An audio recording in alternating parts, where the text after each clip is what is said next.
What's happening, family? It's your boy CJ and welcome back to another video. How's everyone doing? I hope everyone's doing blessed. Make sure to like, comment and subscribe.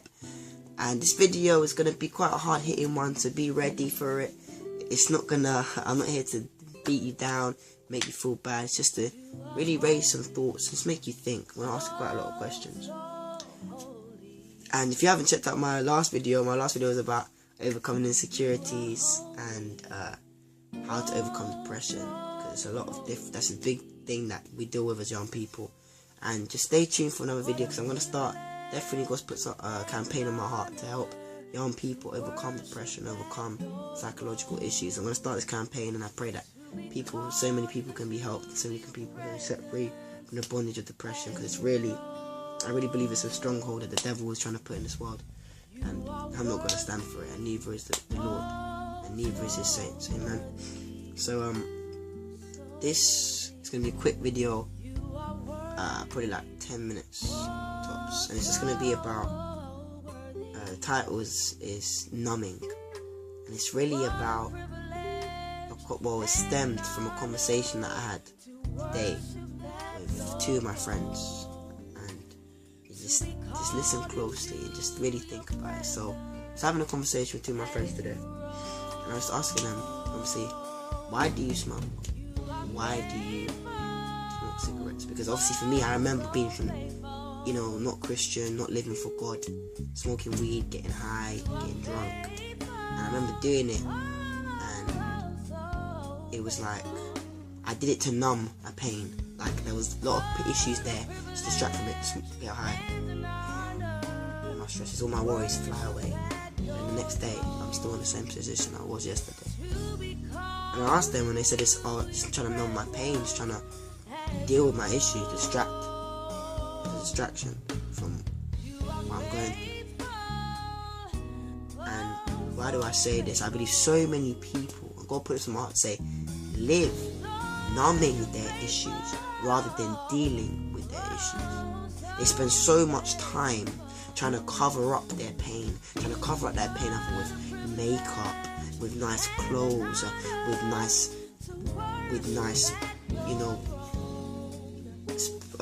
what else is there? With money, with success, with fame. They try and cover up all their issues, and especially the main thing is they try and use drugs. And they deal these drugs into their bodies, defiling their bodies, destroying their bodies, so that then they can feel a buzz that can help them deal with an issue for a split hour. And then the next day, they're throwing up on the toilet if they're getting drunk, or they're back to the same depression they were the day before. They're losing brain cells more and more each time they take it. And I was watching a documentary about Judy Garland today, and about how she had a drug overdose, and Amy Winehouse went through the same kind of different situation, and they were drug addicts. Judy Garland, it wasn't her fault, she was forced into it, and she didn't really want to do it, but she ended up becoming one because of the industry. Amy Winehouse was just one because of her boyfriend and different things like that. And these two women, amazing, talented, beautiful women, lost everything because they were trying to deal with their issues through abusing their bodies, and their issues weren't dealt with. And it broke my heart to hear these documentaries. I was so hurt, because I'm just tired. I'll be honest with you, I'm tired of seeing people's lives destroyed and broken when there can be a hope in their lives. So many people say there's no hope, everything's going to rubbish, everything's over. There's no hope. The world is too messed up. If God is so good, why does this happen?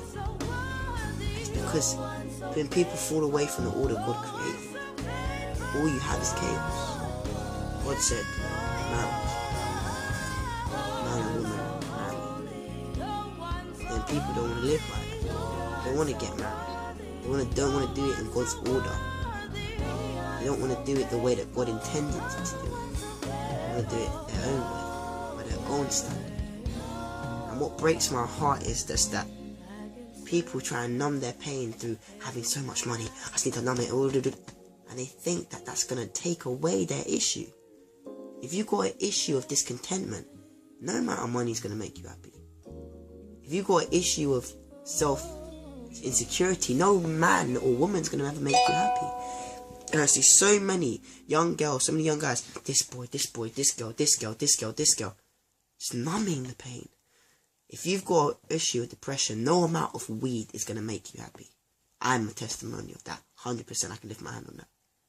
No amount of weed is going to stop your anger issues. I had a friend, and he had anger issues. His weed didn't make him better. His weed made him worse. No amount of getting drunk is going to deal with your internal problems. None of it. And it's just like we're trying to numb everything. But it's never going to take it away. No amount of fame, fortune. These people, everyone else was a million, millions of records sold. Most famous woman. They didn't numb away her pain. Judy Garland, the most famous woman of our time. Amazing talent. Didn't numb her pain. That's not going to numb your pain. Being famous ain't going to numb your pain. Being rich isn't going to numb your pain. And what I saw, was broke my heart today, was this thing called 420. It's an annual, event where people go and they get drunk, get waved, get drugged up in Hyde Park. And I expose the area because I want it to stop so badly. And I pray against it because it's ruining people's lives.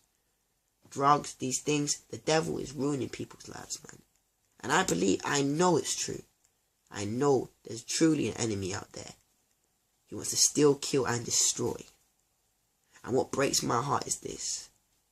Is that so many people are allowing their lives to be destroyed by self-inflicted things or by influences that they're following. So many young girls having abortions because what we listen to, music and idols, say, have sex with as many people as you want. Be sexually free, man. Use contraceptives. What ends up happening? Don't use it. We have 100 abortions, 200 abortions. I'm not sure how many abortions we're having. Probably thousands of abortions a year. That's people that could have changed the world in a better way. And I don't believe at all that it's a mother's choice. I believe for pro-life. And that's another thing in itself. And I believe obviously the mother has got a right, but also the child has a right. That's the way I would word it. I'm a pro-life individual, 120%, because that one child could have made a difference.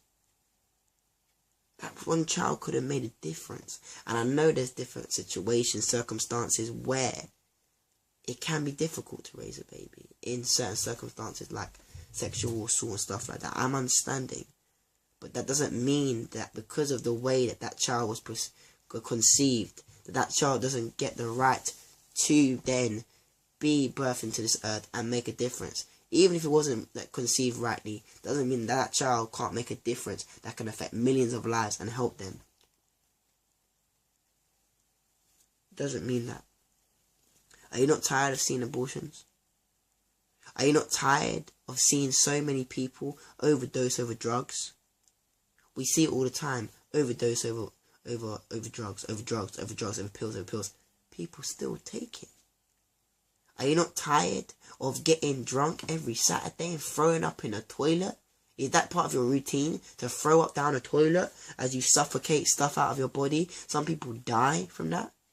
Are you not tired of having one night stands with a guy that doesn't even care about you, that uses your body? Do you not care, brothers, that girls, they just use you? Do you not care, brothers, that you sell illegal, trapping, ACs, go prison, get messed up, and live 20 years while you have a baby mama with your child without a dad?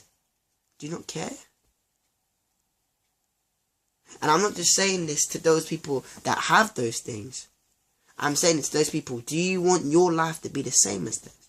I don't know how we can look at people's lives and want to replicate someone's life. Don't think that your old decision, okay, this boy did this to me, but this boy won't do this to me. He's exactly the same way. He's got the exact same intentions in his head. you're doing the exact same things you did with him as you did with the other guy. Don't expect different results the same way. And I'm not saying this to hurt you guys. I'm saying this because truth sets free. No amount of drugs are going to set you free. I've got so many of my friends, breaks my heart. They're numbing their pain. They say to me, no, I don't even say it to them. They say it to me, Callum, I want to stop smoking, you know. I'm like, why don't you? I just can't. I'm like, what do you mean you just can't? And they'll stop for a day. I just can't stop. I just can't stop smoking. I can't. They're in bondage by these things. I can't stop drinking. What? And I said to them, you can. Just don't want to. You can stop. You can stop. They're like, no, you can't. I'm like, you're really in bondage then. This thing has got control of you. If a drug has got that much of control on you, it means that it's unstable for you to take. How can a drug be that addictive that you can't even in your own free will stop it? How can sex be so addictive that in your own free will you just can't stop it? And these are all results because people don't want to follow the way of God and the love of God. They want to do it their own way. And they defile their body, destroy their lives, destroy their futures. And you may not see the repercussions now. Oh yeah, when you smoke weed, nothing's going to happen for the here and now. But in the future, eventually it will catch up on you. Sleep, sexing up every girl, sexing up every guy. You may feel like, yeah, I'm the G for the guys, and for the girls, yeah, I'm the hottest girl. Every guy wants me. Eventually, it's gonna end up being Pete for you. It's gonna end up messing you up, man. And I don't want to see that in people's lives, man. I'm tired. I'm tired of seeing people broken. I'm so tired of seeing people broken. 1 second, guys. So I just have to get a tissue. But I'm tired of seeing people broken, man. And this is the hope for what I'm saying right now. Overrun a little bit, but thank you guys if you're still watching. God bless you. I know I talk a lot. The hope is this. Christ can satisfy you more than anything. And you may think I'm a joke. You may think this is a joke. You may think it's a mockery. It's bound to happen in one of the videos. Just saying. But Christ is the hope. And you need to know that Christ is the hope. And that Christ can transform your life. Christ is the way. Christ is the hope. Stop numbing your pain with all these things. And let God set you free. That pain will no longer be numbed. But completely delivered. And my final question for you before I end this video is, do you want to keep numbing your pain until you die, or until you're up into your age, or as I said, until you die, or maybe let's take another time for another year, for another 2 years, for another 3 years, for another 10 years, or do you want deliverance today? That can be found through Jesus today. I already mentioned the gospel in my other video. And all it takes is a prayer of deliverance for the repenting of your sin and following Jesus Christ with all your heart, soul and mind. Stop numbing your pain, family, and find deliverance from that pain.